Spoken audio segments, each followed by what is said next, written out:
A brand new Intamin roller coaster is coming to Drayton Manor in 2024, and construction, or deconstruction should I say, is well underway, plus potential themes have started to arise. Also, could one of Drayton Manor's most popular roller coasters be transformed? Well, let's take a look in this latest and greatest construction update. So yes, Drayton Manor is a theme park. It's in Tamworth, Staffordshire, and of course it's getting a brand new roller coaster for 2024. It's going to be an Intamin lift and launch family roller coaster. It's going to be towards, or located rather, towards the back end of the park next to Sheriff Showdown, Drunken Barrels, and also The Haunting. And work has commenced on the site for the brand new roller coaster, and no track or supports have arrived yet. I think we're quite far off in terms of the time scale for this new roller coaster, seeing any sort of roller coaster hardware on site as of yet, because as you'll see in just a few minutes, not too much has actually happened on the site.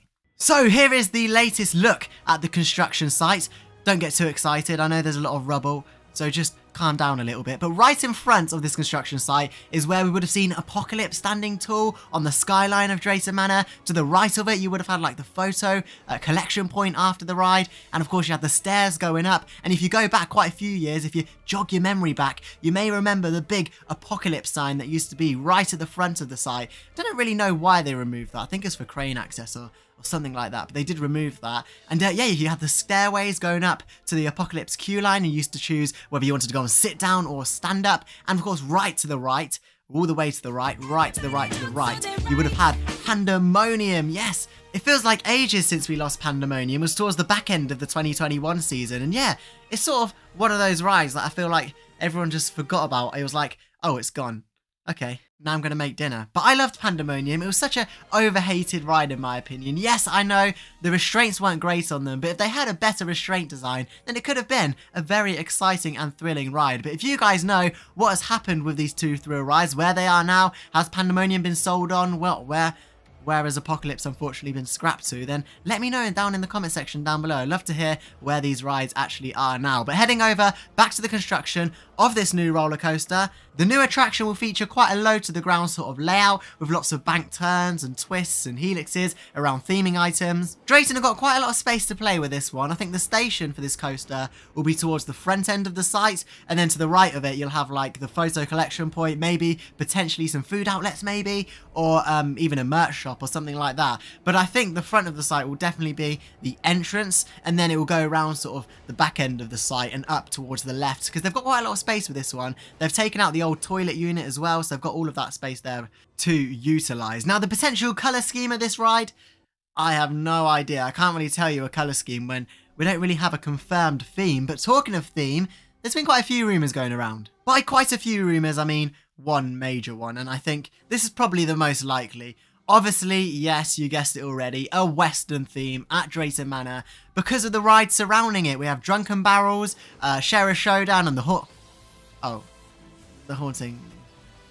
It's just there. Sheriff Showdown is already Western themed, Drunken Barrels can easily be converted, and the Haunting can sort of just be pushed to the side and left out of this area. I feel like if Drayton Manor went down another theme route, then it's not going to be a cohesive area, because you're going to have, say if it was a space theme, you're going to have a sort of Western theme to the left, and on your right you're just going to have like a major sort of planet themed coaster. If it was a space theme, then maybe to the left we could see Drunken Barrels converted to a space theme. Instead of spinning in a barrel, you're spinning on a planet. I don't know, something different. No, but I think a Western theme is probably the most likely route that Drayton would take. The carts, of course, or the ride vehicles can be themed to a gold cart or a mine cart, something along those lines. But Drayton Manor, we know that we can do theming.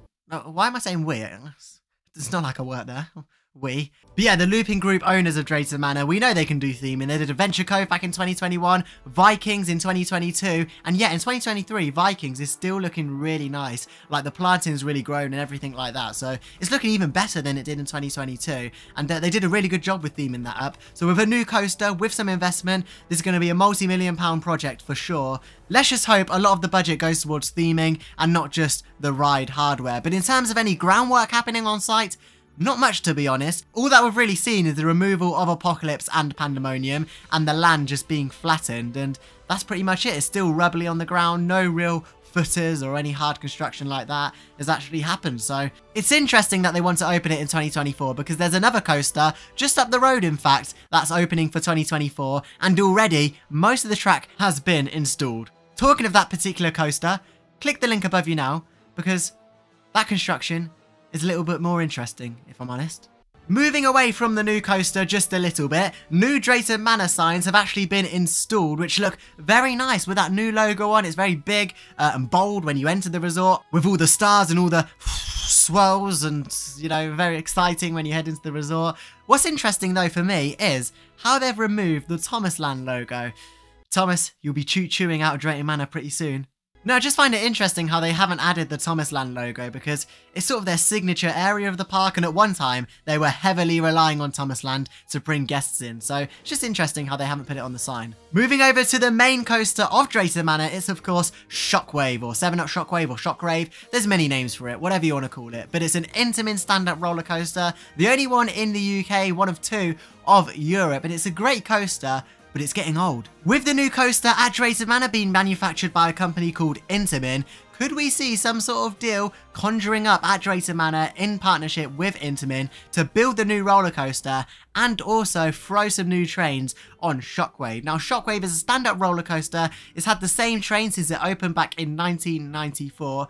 The trains are not the most comfiest. They have a little bit of a rattle to them. The actual ride track and hardware itself isn't too bad, but since 1994 we've come a long way in terms of stand-up roller coasters and new trains like B&M. They've got the new stand-up trains on Pipeline. They look so much comfier compared to what we get with Shockwave, and I don't particularly find them uncomfortable, if I'm honest. Yes, they do jitter you around a little bit, but apart from that, I think they're pretty decent trains, to be honest. What I would like to see more than anything is a 2-train service on Shockwave. Can we please get 2 trains back on it? I was at Drayton the other day and they were running 2 rows. No, not 2 trains, 2 rows of 1 train. Yes, that's 8 seats in total, 8 out of 24. That's a third of the ride vehicle running on a 1-train service. The queue was really short, but it was just taking such a long time. You're just seeing the train go out with 8 people on is just so tiresome.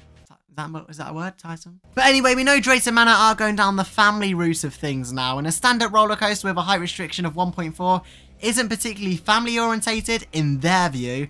I think it personally is. Now, I know that sounds completely crazy because 1.4 isn't really a family attraction, but if you're targeting families, not all families just have 8, 7, 6, 5, 4-year-olds. They also have older teenagers who want to go on the bigger rides and attractions. So you've still got to have those bigger roller coasters that draw them in, because it can't just all be family, because there's not really enough to do for the older ones. So Shockwave is one of those coasters that Drayton Manor should definitely keep. But apparently there's plans to convert it to a sit-down. Ruins it a bit for me, because let's be honest, the layout on Shockwave isn't the most amazing. A lot of it, I mean, look at the front of it, it's literally just a straight piece of track.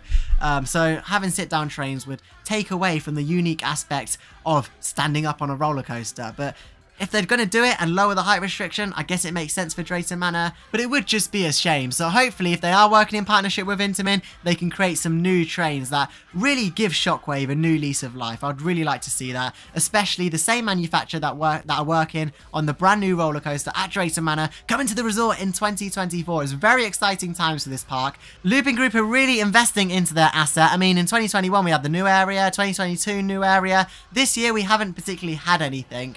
And I guess that's because they're getting ready for a big investment next season with the new roller coaster. But we have had summer nights this year, and also Halloween will be happening at Drayton as well. More late night riding at the park as well. So we've had that this season. Was the removal of Apocalypse, in my eyes, the greatest decision? No. No. I don't think so. If you do want to see a full POV of the new coaster or potential layout of the coaster for Drayton Manor, then go and check out the video linked above, because that will take you over where I show you what potentially this new coaster could look like. Let me know what you would like to see at Drayton Manor in the comment section down below. I'd love to hear each and every one of your thoughts. And you know the drill by now. If you made it this far into the video, thank you so much. And because you made it this far, I'm going to give you a little bit of a sentence to put in the comment section down below. Hashtag rest in peace, Apocalypse. We had many ups and downs, literally and metaphorically. Started off at such a high, and then over time, it just deteriorated. Thanks for watching, and do remember to hit that red box below. That'd be helpful. Thank you.